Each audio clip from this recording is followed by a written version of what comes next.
This is Revathi. Video చూస్తున్న వారికి, అలాగే లైక్స్, కామెంట్స్‌తో సపోర్ట్ చేస్తున్న వారికి థ్యాంక్ యూ సో మచ్. 'నా తను నా ప్రాణం నీకై' ఎపిసోడ్ నెంబర్ 128.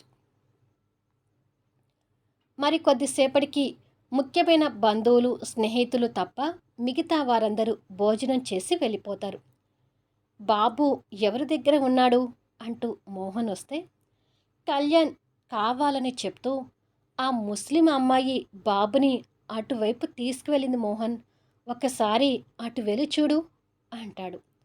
తను తీసుకుందా అంటూ మోహన్ అటుగా వెళ్ళేసరికి శ్రేయ బాబుకి తన రొమ్ము పట్టి పాలు పడుతూ మోహన్ కంట పడుతుంది.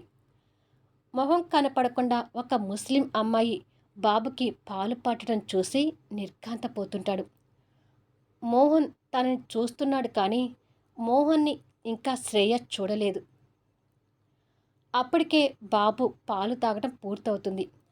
పాలు తాగిన బాబుని శ్రేయ ప్రేమగా భుజాన వేసుకొని ముద్దు చేయటం మోహన్ కంటపడి, అప్పటికి ముదిరిన అనుమానం క్లియర్ చేసుకోవడానికి దగ్గరికి వెళ్ళి టక్కున తన మొహాన ఉన్న ముసుగుని తీస్తాడు. శ్రేయ మొహం కనపడగానే మోహన్కి అమాంతం బీపీ పెరిగిపోతుంటుంది. అదంతా సడన్గా జరిగేసరికి శ్రేయ కూడా మోహన్ని చూసి భయపడుతుంటుంది. మోహన్ టక్కున తన చేతిలో ఉన్న బాబుని తీసుకుని ఎత్తుకొని, ఎంత ధైర్యం ఉంటే మారు వేషంలో నా ఇంటికొచ్చి నా బాబుకి పాలు పడతావు అని నిలదీస్తాడు. మోహన్ అరుపుకి ఒక కళ్యాణ్ కాకుండా మిగతా అందరూ అక్కడికి చేరుకుంటారు. కుటుంబ సభ్యులతో పాటు సాక్షి, మైథిలి, అర్జున్, సంజన, సూర్య, జెస్సీ కూడా ఉంటారు. ముస్లిం వేషంలో ఉన్న శ్రేయాని చూసి అందరూ ఆశ్చర్యపోతుంటే, అసలు ఏం జరుగుతుందో చూద్దాం అన్నట్టుగా కళ్యాణ్ గంభీరంగా ఉంటాడు. ఓరి నాయనో, ఈ ముస్లిం అమ్మాయి శ్రేయానా అని అనుకుంటుంది సాక్షి. జెస్సీ కూడా ఆశ్చర్యపోతూ, ఇందాకటి నుండి ఇక్కడ ముస్లిం వేషంలో ఉంది శ్రేయానా అని అనుకుంటుంది. మోహన్ కోపానికి శ్రేయ భయపడుతూనే, అది మోహన్, ఫంక్షన్ రోజు బాబుని చూడాలనిపించింది, అందుకే ఆగలేక ఇలా వచ్చాను అని అంటుంది. సిగ్గుగా లేదా ఇలా దొంగతనంగా రావటానికి? నా ఇంటి వైపు రావద్దని నీకు ఎన్నిసార్లు చెప్పాను, అయినా ఎందుకు వినిపించుకోవడం లేదు? ఇలా దొంగతనంగా వచ్చి నా బిడ్డకు పాలివ్వడం తప్పు శ్రేయ అంటాడు మోహన్ కోపంగా. శ్రేయ ఆ మాటలకు కన్నీళ్లు పెట్టుకుంటూ ఉంటుంది. శ్రేయది తప్పు అన్నట్టుగా సాక్షి కూడా కాస్త కోపంగానే ఉంటుంది. మోహన్ ఫ్యామిలీ మెంబర్స్ ఏమీ మాట్లాడలేక శ్రేయ వైపు బాధగా చూస్తుంటారు. మైథిలి, అర్జున్ వాళ్ళకి కూడా శ్రేయ మీద జాలి కలుగుతుంటుంది. వీళ్ళందరూ మౌనంగా ఉన్న జెస్సీ కలగ చేసుకుంటూ, ఏంటండి తన మీద అంత సీరియస్ అవుతున్నారు?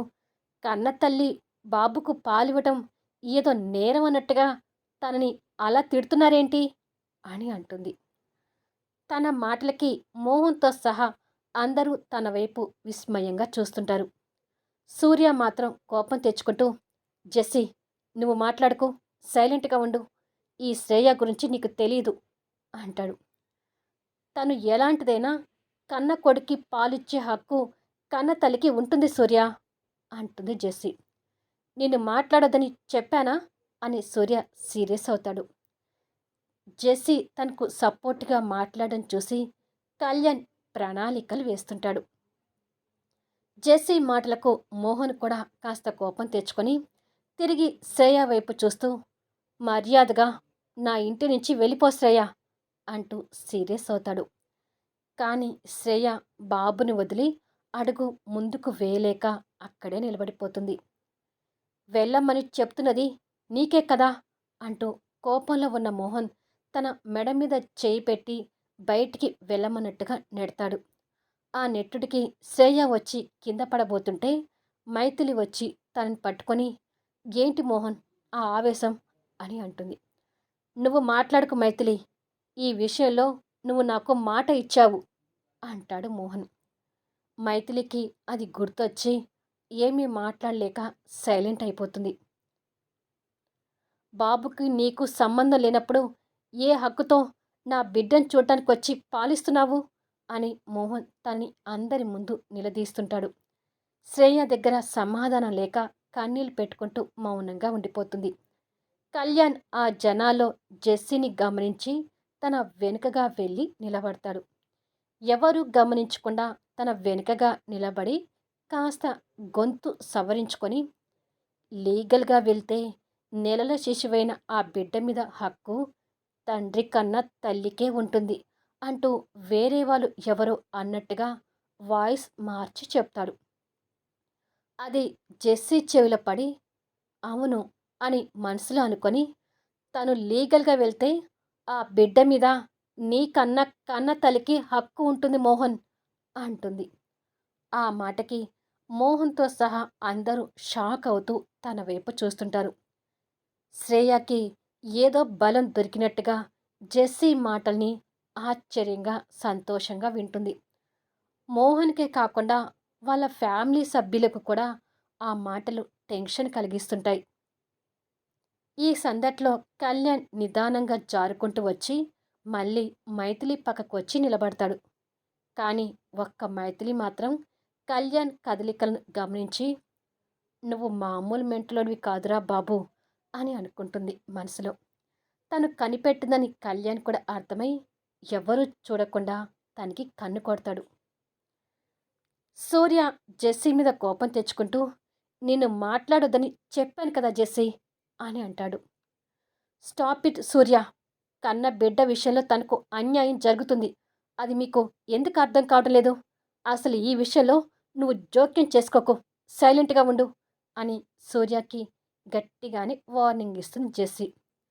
అందరి ముందు తనని అవమానిస్తున్నట్టుగా మాట్లాడుతుందని ఊహించని సూర్యకి నెత్తి మీద పిడుగు పడినట్టుగా ఉంటుంది. కళ్యాణ్ ఆ క్షణం సూర్యని చూస్తూ, ఒక్క దెబ్బకు 2 పిట్టలంటే ఇదేనేమో అని అనుకుంటాడు. జెస్సీ కోపంగా శ్రేయ దగ్గరికొచ్చి, నువ్విలా దొంగచాటుగా వచ్చి నీ బిడ్డను చూసుకోవాల్సిన కర్మ నీకేంటి శ్రేయ? నువ్వు లీగల్‌గా అప్రోచ్ అయితే నీకు ఆ బిడ్డ సొంతమవుతాడు. 18 సంవత్సరాలలోపు పిల్లలు ఎవరైనా సరే తల్లి పాలనలోనే ఉండాలని ఎన్నో కోర్టులు తీర్పులున్నాయి. సో, నువ్వు మోహన్ని లీగల్‌గా ఎదుర్కో. అప్పుడు నీకు ఎవరు అడ్డురారు అని చెప్తుంది. Yes Jessie. Thank you so much. ఈ ఆలోచన నాకు రాలేదు అని అప్పటిక వరకు భయపడిన శ్రేయ ఇప్పుడు ధైర్యంగా మోహన్ వైపు చూస్తూ, ఈ బిడ్డ నాకే సొంతం అవుతాడు మోహన్. లీగల్‌గా నన్ను ఎదుర్కొని బాబుని నాకు ఇవ్వడానికి రెడీగా ఉండు. నా బాబుని తీసుకొని నీకు దూరంగా అమెరికా వెళ్ళిపోతాను.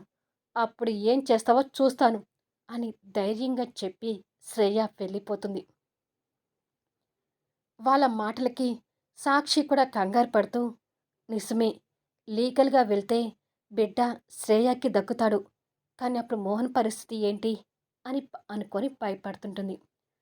బాబుని తీసుకొని అమెరికా అనగానే మోహన్‌తో సహా కుటుంబ సభ్యులందరూ కంగారు పడుతుంటారు. తనకు సలహా ఇచ్చినందుకు మోహన్ జెస్సీ మీద కోపంగా చూస్తుంటాడు. సూర్య కూడా తన మీద కోపం తెచ్చుకుంటూ, నిన్ను అనవసరంగా ఇక్కడికి తీసుకొచ్చానట్టుంది. ముందు మనం వెళ్దాం రా అని తన చెయ్యి పట్టుకొని లాక్కొని వెళ్తుంటాడు. నువ్వు ఏం చేస్తావో నాకు తెలీదు మోహన్. నా మనోడు మా దగ్గరే ఉండాలి అంటూ శకుంతల గారు కంగారుగా వచ్చి మోహన్ చేతిలో ఉన్న బాబుని ఎత్తుకొని హక్కున చేర్చుకుంటుంది. అవును మోహన్, ఆ జెస్సీ చెప్పింది కూడా నిజమే. కోర్టు పరంగా వెళ్తే బాబు తనకే దక్కుతాడు. కానీ బాబుని మనమే దక్కించుకోవాలి అంటాడు రామకృష్ణ గారు. ఏదో ఒకటి చెయ్యి బావా అంటాడు శ్రీనివాస్. అవునన్నయ్య, శ్రేయ బాబుని తీసుకుని అమెరికా అంటుంది. ఇలా జరగటానికి వీల్లేదు అంటుంది సురేఖ. అసలు ఏం జరగబోతుందోనని మైథిలి కంగారుగా కళ్యాణ్ వైపు చూస్తుంటుంది. కళ్యాణ్ తన చెవి దగ్గరికొచ్చి, చెప్పాను కదా, వీళ్ళ విషయంలో తెగేదాకా లాగాలని అంటాడు. నాకు భయంగా ఉంది కళ్యాణ్. నిజంగానే శ్రేయ బాబుని తీసుకుని అమెరికా వెళ్తే మోహన్ వాళ్ళ పరిస్థితి ఏంటి అని అడుగుతుంది. మోహన్ ఏమి అంత తెలివి తక్కువవాడు కాదులే. ఇది ఎలా ఎదుర్కొంటాడో చూద్దాం అంటాడు కళ్యాణ్. కానీ మోహన్ మొహంలో కూడా టెన్షన్ కనిపిస్తుంటుంది. ఇంటికి వచ్చిన శ్రేయ ఆర్యతో ధైర్యంగా ఫోన్ కాల్ మాట్లాడుతూ, ఎస్ ఆర్య, నువ్వు చెప్పినట్టే నేను అమెరికా వస్తాను. కానీ ఒంటరిగా కాదు, నా బాబుని తీసుకొని అమెరికా వస్తాను అంటుంది. ఇక్కడ ఆర్య ఆలోచనలో పడుతూ, బాబుని వదిలి శ్రేయ ఉండేటట్టుగా కనిపించడం లేదు. ముందు ఏదో రకంగా శ్రేయ ఇక్కడికి రావడం కరెక్ట్ అని అనుకొని, సరే శ్రేయ, నీ ఇష్టం. లీగల్గా అప్రోచ్ అవుతానంటున్నావు కదా, బాబుతో రావాలని నేను కూడా కోరుకుంటున్నాను. ఆల్ ది బెస్ట్ అంటాడు. థ్యాంక్ యూ ఆర్య అని చెప్పి శ్రేయ ఫోన్ పెట్టేసి, నన్ను ఎంతగా అవమానించా మోహన్, నీ సంగతి చూస్తాను అని అనుకుంటుంది కసితో. కానీ శ్రేయ బాబుని కోరుకోవటం ధర్మ మల్లికకి అంతగా ఇష్టం ఉండక ఇద్దరు మొహాలు చూసుకుంటారు. జ్యోతి బాధగా కూర్చొని సూర్య అన్న మాటల్ని గుర్తు తెచ్చుకుంటూ ఉంటే క్రాంతి భోజనం ప్లేట్తో అక్కడికొచ్చి, ఏంటమ్మా, రాత్రి నుంచి ఏమీ తినకుండా అలాగే కూర్చున్నావు అని అడుగుతుంది. సూర్య వచ్చిన విషయం ఇన్ని రోజుల నుంచి నాకెందుకు చెప్పలేదు క్రాంతి అని అడుగుతుంది జ్యోతి. ఇలా బాధపడతావని చెప్పలేదమ్మా. నిజానికి సూర్య ఆ జెస్సీని ప్రేమిస్తున్నానని తెలిసినప్పుడే నేను సూర్య మీద మనసు చంపుకున్నానమ్మా. ఆ సూర్య గురించి నువ్వు కూడా ఆలోచించకు అంటుంది క్రాంతి. నేను నీ కన్న తల్లినే. నువ్వు సూర్య మీద మనసు చంపుకున్నావా లేదా అని నేను పసిగట్టలేనంత పిచ్చిదాని కాదు అని అంటుంది. నేను నిజమే చెప్తున్నానమ్మా. సెకండ్ హ్యాండ్ వస్తువుల్ని ఇష్టపడని తెలిసి కూడా నేను సూర్యని ఇంకా ప్రేమిస్తున్నానని నువ్వు ఎలా అనుకుంటున్నావు అని అడుగుతుంది క్రాంతి. అయితే సరే, సూర్య మీద మనసు చంపుకున్నానని అంటున్నావు కదా, మీ నాన్న నీకు ఇంకా సంబంధాలు తెస్తూనే ఉన్నాడు. మీ నాన్న తెచ్చిన ఒక సంబంధం సెలెక్ట్ చేసుకొని హాయిగా పెళ్లి చేసుకో క్రాంతి. అప్పుడు సూర్య నీ మనసులో లేడని పూర్తిగా నమ్ముతాను అంటుంది. ఆ మాటలకు క్రాంతి షాక్ అవుతుంటుంది. జ్యోతి క్రాంతి అలా షాక్ కావడం గమనిస్తూనే క్రాంతి చేతిలోన భోజనం ప్లేట్ అందుకొని ఇక ఏమీ మాట్లాడకుండా భోజనం చేస్తుంటుంది. తల్లి మాటలకు క్రాంతి కంగారు పడిపోయి అక్కడి నుండి మౌనంగా వెళ్ళిపోతుంది. పిచ్చిదానా అని అనుకుంటుంది జ్యోతి మనసులో బాధపడుతూ. షాక్ అయింది అంటే సూర్యని మర్చిపోలేదనే కదా అర్థం. సో అదన్నమాట. ఈ వీడియో ఎలా ఉంది అనేది కామెంట్స్లో తెలియచేయండి. అలాగే లైక్స్ ఇచ్చి సపోర్ట్ చేయండి. మళ్ళీ నెక్స్ట్ వీడియోలో కలుద్దాము.